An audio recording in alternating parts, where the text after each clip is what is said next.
berapa sih nilai properti waktu itu saya beli, kemudian saya appraisal lagi di tahun 2021 ini.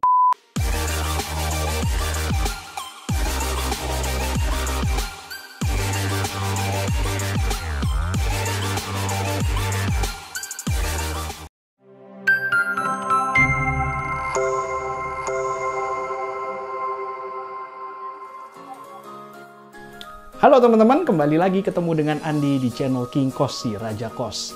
Video hari ini saya akan membahas lanjutan dari video saya sebelumnya. Kalau teman-teman belum nonton, silahkan cek ya di playlist.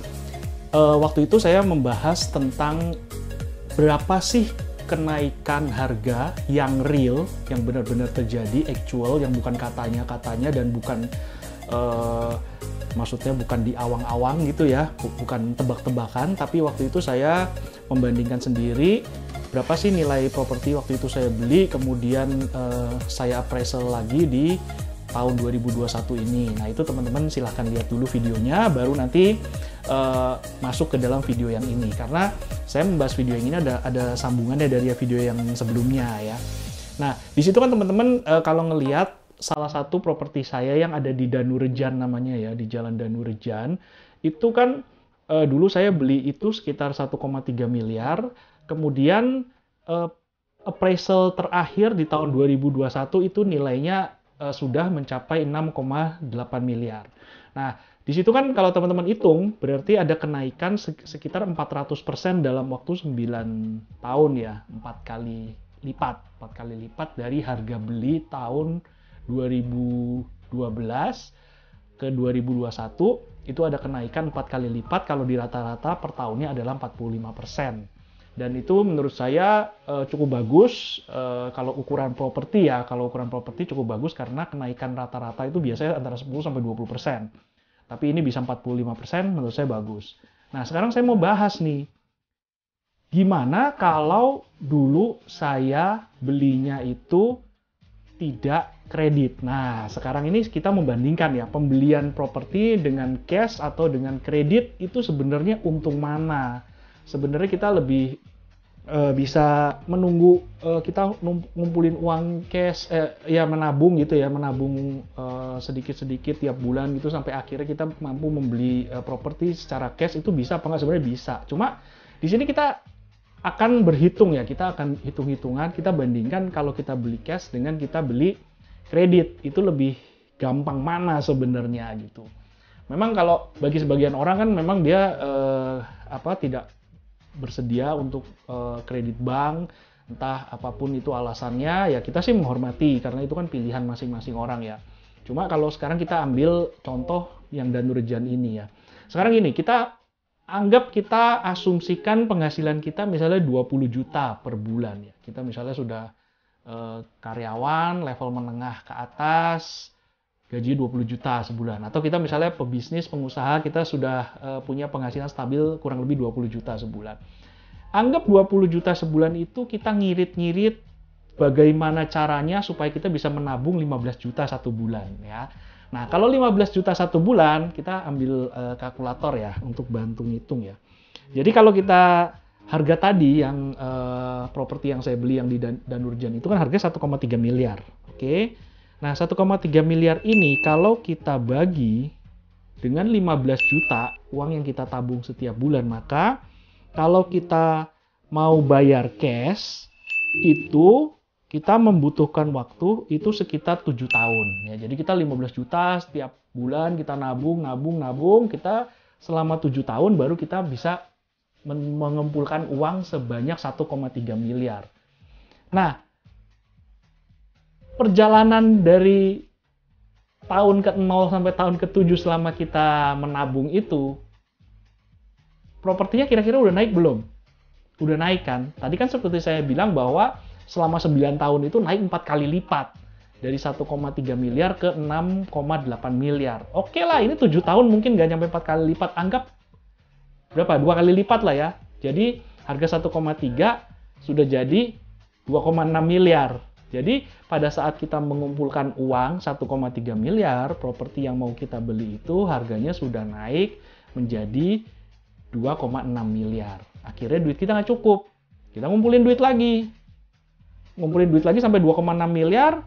Kalau sudah terkumpul 2,6 miliar, properti harganya udah naik lagi. Jadi nggak akan kekejar itu, kenaikan harga properti itu nggak akan kekejar.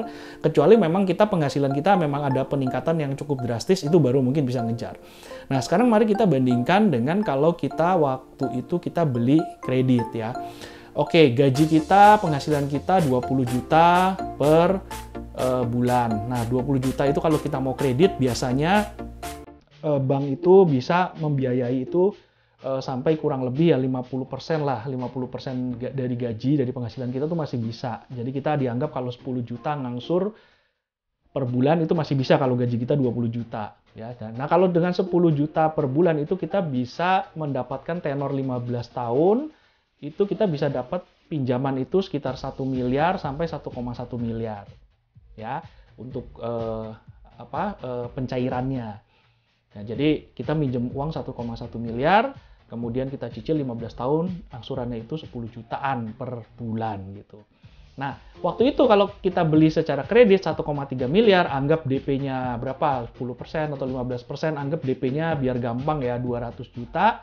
Kita sediakan uang 200 juta dan sisanya kita KPR-kan ke bank. Nah, kalau 200 juta kan kita nabungnya nggak terlalu lama ya. Oke, kita coba hitung. 200 juta kalau kita bagi, kita nabung 15 juta ya setiap bulan, itu kita cuma kurang lebih 1 tahun. Kita 1 tahun sudah bisa mengumpulkan DP yang 200 juta itu. Nah, kalau setahun itu ya bisa dibilang ya oke lah, kenaikannya mungkin belum terlalu banyak propertinya. Jadi mungkin kita dalam 1 tahun itu kita masih bisa kekejar harga yang 1,3 M itu. Nah, setelah 1 tahun kita nabung untuk bayar DP, apalagi kalau kita tidak perlu bayar DP. Teman-teman cek video saya ya, video saya sebelumnya di sini nih, itu saya kasih tahu juga caranya gimana kita bisa memperoleh properti tanpa harus keluar DP gitu, tanpa harus keluar modal dari uang kita sendiri. Nah, kalau kita tanpa DP ya lebih gampang lagi, kita nggak perlu nunggu 1 tahun, kita bisa langsung eksekusi, kita ambil kredit di bank. Tapi kalau misalnya kita harus pakai DP, kita nabungnya itu cuma 1 tahun. Sampai kita bisa mendapatkan DP yang cukup, kemudian nanti 1 miliar atau 1,1 miliarnya itu dibiayai oleh bank dan kita mengangsur setiap bulannya sebesar 10 juta. Nah, teman-teman bayangin, kita dengan properti yang harga 1,3 miliar, kita cuma perlu menyiapkan uang sekitar 200 jutaan, kita bisa mendapatkan properti yang 1,3 miliar, kita bisa memilikinya, kita bisa menggunakan properti tersebut menjadi properti produktif yang bisa menghasilkan passive income. Jadi akhirnya nanti kalau misalnya itu properti bisa jadi passive income, akhirnya pembayaran angsuran nggak perlu pakai duit kita lagi, nggak perlu pakai uang penghasilan gaji kita lagi. Yang dipakai untuk mengangsur adalah uang dari passive income properti tersebut. Nah, itu kan lebih untung lagi kan.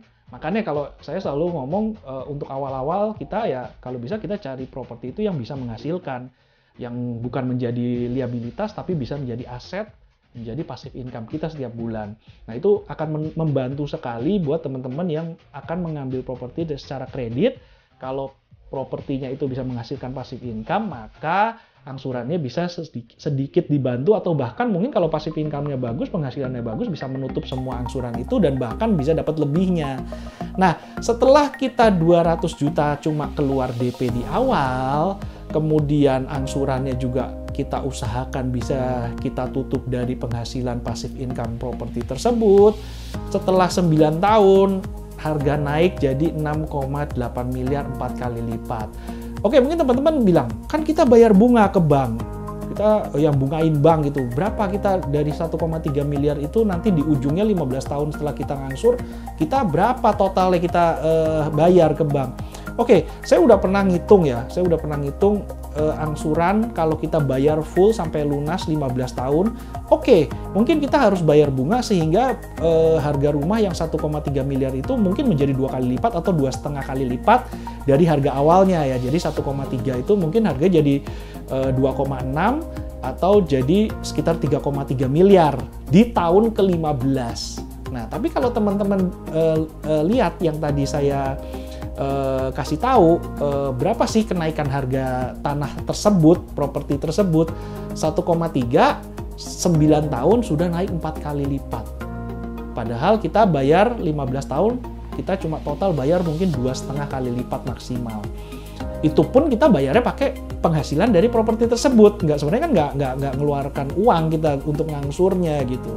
Nah, di sini kalian bisa perbandingkan ya, bagaimana sangat apa ya, kalau buat saya sangat mengasihkan ya, sangat menguntungkan kalau saya bisa kredit rumah atau properti yang menghasilkan passive income dan bisa kita DP-nya tekan seminimal mungkin. Nah, itu dia.